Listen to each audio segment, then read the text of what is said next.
Now that they've cleared up one of the top quarterback questions in the NFL, everything's just going to be, I don't know, peachy keen for the Indianapolis Colts, won't it?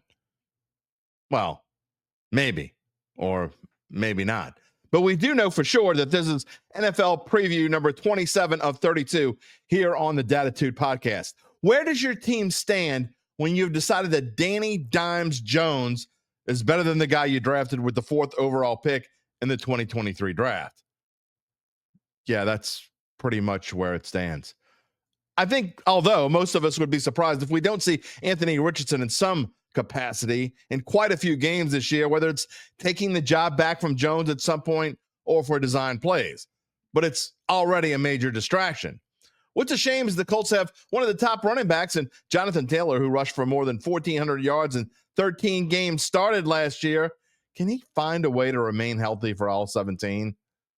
I'm not asking you whether you want to bet on it. I'm just asking, can he please just stay healthy for all 17 games? The good news is, despite some departures on the offensive line, PFF ranks the Colts unit as the 5th best in the NFL, and they'll need to live up to that. The team is just fine at wide receiver, so Jones has plenty of weapons to throw to if they can remain on the field. Michael Pittman caught 69 passes, but he missed 3 games. Josh Downs played in 14 games, but he only started 8, and he led the Colts in receptions with 72.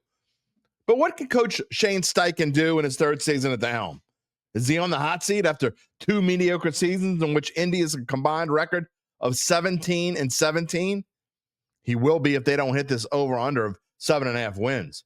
The schedule starts with opportunities to win against teams of similar strength or maybe slightly above in Miami, Denver, the Rams, Cardinals, and Chargers. They're only favored, though, in 3 of those first 10 games before the bye week. And to go over 7.5, I think they need to be at least 5-5. That's because in the back half of the schedule, there's Kansas City, Houston twice, San Francisco, and a trip to Seattle. Look, I'm simply not a fan of a team that is struggling at quarterback, just in general, not just this one. And I think that's what this season is going to be, the whole season for the Indianapolis Colts. Are they going to bounce back and forth? Are they going to stick with just Jones? Or is Richardson going to take the job back? Doesn't matter. It's a problem. It's going to be a problem. And that's why the Colts have a problem. I believe their floor is much lower than 7 wins, which makes for a pretty easy decision here. You got to take the under. The only thing that could keep the Colts from the cell in the NFC South is, wait, I can't give any spoiler. You're just going to have to come back. You know you want to anyway.